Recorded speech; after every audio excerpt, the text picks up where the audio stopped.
ओम शांति। बहुत सुंदर गीत सुन रहे थे। देश बेगाना है ये दुनिया, इससे दिल न लगाना चाहिए। जो चीज़ पराई होती है, पराई चीज़ को यदि अपना समझ लेते हैं तो जब वो छूटती है तो परेशानी आत्मा को होती है। तो बाबा ने आज हम बच्चों को ये कब्रिस्तान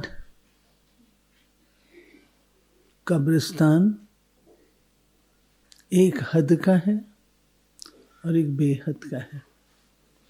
हद का कब्रिस्तान कोई वहाँ टिकना नहीं चाहता, तुरंत वहाँ से भागते हैं। कोई कब्रिस्तान में बैठ के जश्न नहीं मनाता, भागते हैं। कोई कब्रिस्तान में बैठ के आपस में रूहान नहीं करते, भागते हैं। ये दुनिया बेहद का कब्रिस्तान है। बेहद का कब्रिस्तान अर्थात बाबा कहते चलते फिरते कौन नजर आ रहे हैं, जिनमें कोई जान प्राण नहीं है। जान प्राण किसको कहते हैं? जीवन की संपत्ति को, समृद्धि को, खुशियों को, यही तो जीवन प्राण है। कहाँ नजर आता है?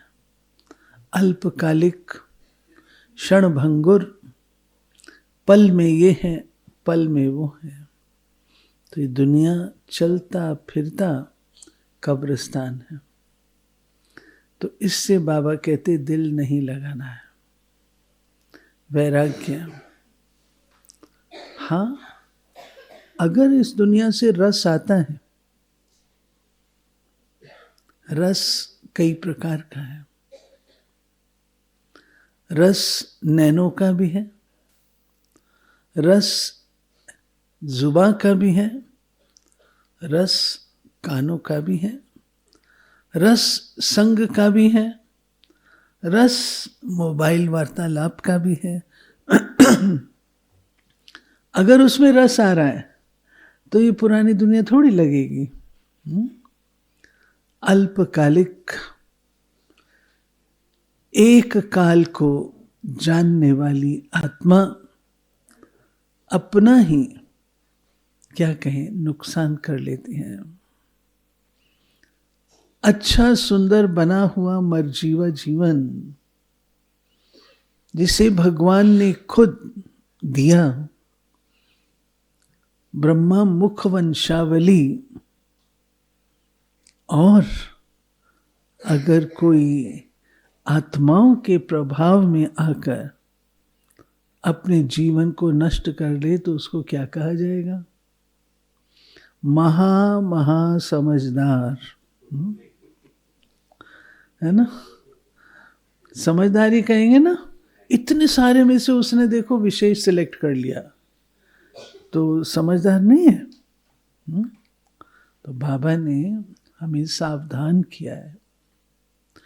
आज बाबा ने एक सेंटेंस में एक बात कही कि आत्मा पर कर्मेंद्रियों का बोझ है। कर्मों का बोझ नहीं कहा आज कर्मों का बोझ नहीं कहा, कर्मेंद्रियों का बोझ है। तो कर्मेंद्रियों का बोझ क्या होता है भला भाई?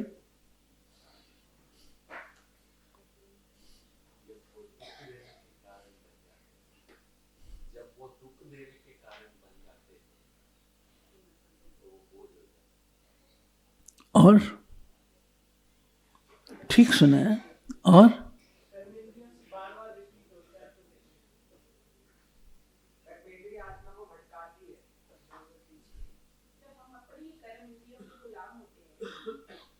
बाबा का रहस्य है, आत्मा का स्वधर्म है शांत। जब तक ये कर्मेंद्रियां साथ में है तो आत्मा अपने उस स्वधर्म में टिक नहीं सकती, चुरपुर होती रहती है।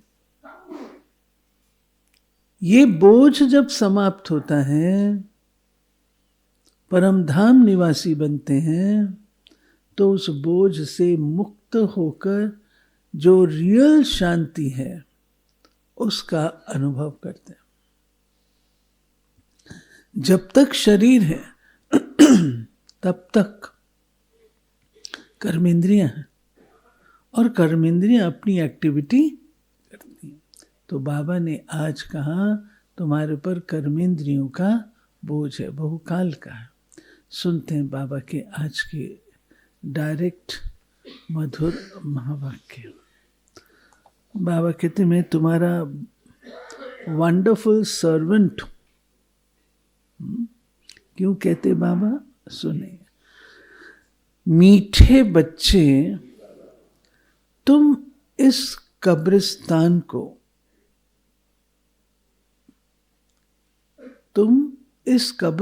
को परिस्तान बना रहे हो। पक्की बात?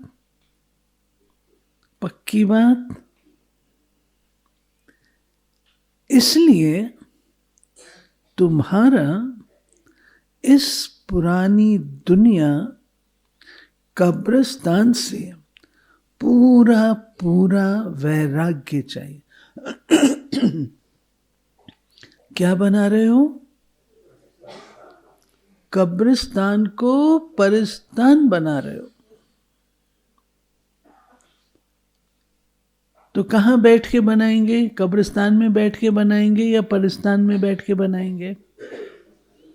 तुम परिस्तान बना रहे हो तो किस तरह बैठेंगे? ये कब्रिस्तान है, ये परिस्तान है।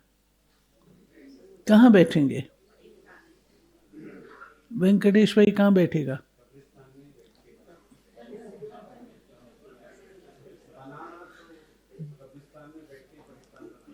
परिस्तान में बैठो। परिस्तान में बैठेंगे तो परिस्तानी चीजें आएंगी ना दिमाग में। कब्रिस्तान में बैठेंगे, कब्रिस्तानी चीजें याद आएंगी। तो ये है कब्रिस्तान, ये है परिस्तान। हम उधर बैठेंगे, परिस्तान में बैठेंगे, तब ये करेंगे। ठीक है। प्रश्न पूछा गया है, बेहद का बाप अपने रूहानी बच्चों का वंडरफुल सर्वेंट है, कैसे? उत्तर है, बाबा कहते बच्चे मैं तुम्हारा धोबी हूं। तुम बच्चों के तो क्या, सारी दुनिया के छीछी गंदे वस्त्र सेकंड में साफ कर देता हूं। आत्मा रूपी वस्त्र स्वच्छ बनने से शरीर भी शुद्ध मिलता है। ऐसा वंडरफुल सर्वेंट है जो मन मना भव के छू मंत्र से सबको सेकंड में साफ कर देता है। धारणा, बाप के हर डायरेक्शन पर चलकर स्वयं को कौड़ी से हीरे जैसा बनाना है। एक बाप की याद में रहे स्वयं के वस्त्रों को स्वच्छ बनाना। अब नए घर में चलना है, इसलिए पुराने घर से बेहद का वैराग रखना है। नशा रहे इस पुराने कब्रिस्तान पर हम परिस्तान बनाएंगे। वरदान, रहम की दृष्टि द्वारा घृणा दृष्टि को समाप्त करने वाले नॉलेजफुल भाव। जो बच्चे एक दो के संस्कारों को जानकर संस्कार परिवर्तन की लगन में रहते हैं, कभी ये नहीं सोचते ये तो है ही ऐसे, उन्हें कहेंगे नॉलेजफुल। वे स्वयं को देखते और निर्विघ्न रहते हैं। उनके संस्कार बाप के समान रहम दिल के होते हैं। रहम की दृष्टि घृणा दृष्टि को समाप्त कर देती है। ऐसे रहम दिल बच्चे कभी आपस में खिटखिट नहीं करते, वे सपूत बनकर सबूत देते हैं। स्लोगन: सदा परमात्म चिंतन करने वाले ही बेफिक्र बादशाह हैं। उन्हें किसी प्रकार की चिंता नहीं हो सकती। अव्यक्त इशारे: स्व उन्नति और सेवा की उन्नति दोनों में एक ने कहा, दूसरे ने हाँ जी किया। ऐसे सदा एकता दृढ़ता से बढ़ते चलो। जैसे दादियों की एकता और दृढ़ता का संगठन पक्का है, ऐसे आप रत्नों का भी संगठन पक्का हो। तो संगठन की शक्ति जो चाहे वो कर सकती है। संगठन की निशानी का यादगार है 5 पांडव। संगठन, बाबा कहता है संगठन पक्का हो, मजबूत हो।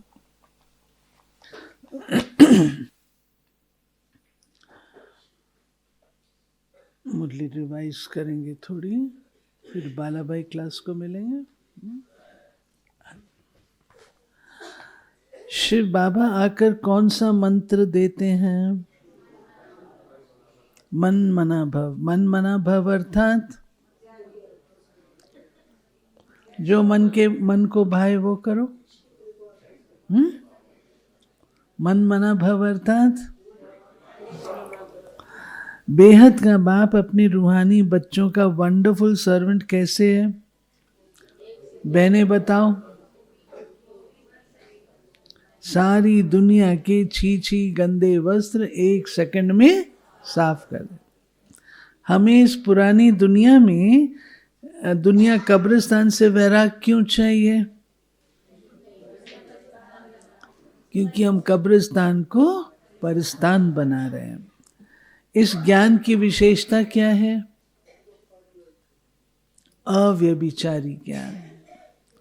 अव्यभिचारी ज्ञान से हम क्या बनते हैं? पतित से पावन बनते हैं। हम जोर से कब चिल्लाते हैं? हमें किस नशे में रहना है? हाँ, राइट। बाबा कहते हैं आत्मा के विषय में बाबा ने क्या क्या कहा आज? आत्मा अविनाशी है, आत्मा का स्वधर्म शांत है, शांति धाम में रहने वाली है, आत्मा स्वयं शांत स्वरूप है, आत्मा पावन और पतित बनती है, या शरीर में आने से टॉकी बनती है। बेफिक्र बादशाह कौन? घृणा दृष्टि को समाप्त करने की युक्ति। नॉलेजफुल आत्मा की निशानियां। सपूत बन सबूत देते हैं, स्वयं को देखते निर्विघ्न रहते हैं, कभी आपस में खिटखिट नहीं करते हैं, कभी ये नहीं सोचते तो है ही ऐसा। उनके संस्कार बाप के समान रहमदिल होते हैं। एक दो के संस्कारों को जानकर संस्कार परिवर्तन की लगन में रहते हैं। यज्ञ के विषय में बाबा ने क्या बताया? शिव बाबा रुद्र ज्ञान यज्ञ रचते हैं। इसमें आसुरी संप्रदाय के विघ्न पड़ते हैं। ये बेहद का यज्ञ है। इसमें मनुष्य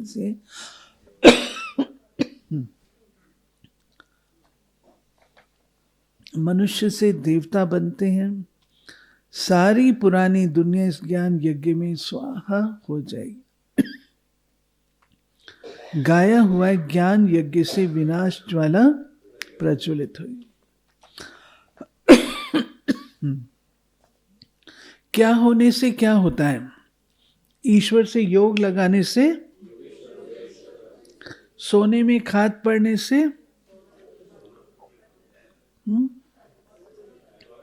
सोने में खाद पड़ने से क्या होता है? सोना पतित बन जाता है। मन मनाभव होने से आत्मा और शरीर, आत्मा रूपी वस्त्र स्वच्छ बनने से शरीर भी शुद्ध मिलता है। सत्युग और कलयुग का कंट्रास्ट, ये तो इजी है। हाँ? अच्छा, धारणा क्या करनी है? स्वयं को कौड़ी से हीरे जैसा बनाना है। चलते फिरते एक बाप को याद करना है। पुरानी दुनिया से ममत्व मिटा देना है। एक बाप की डायरेक्शन पर चलते रहना है। एक बाप के सिवाय किसी से नहीं सुनना है। सदा एकता और दृढ़ता से आगे बढ़ते रहना है। एक बाप की याद में रहे, स्वयं के वस्त्रों को स्वच्छ। ठीक है। अच्छा।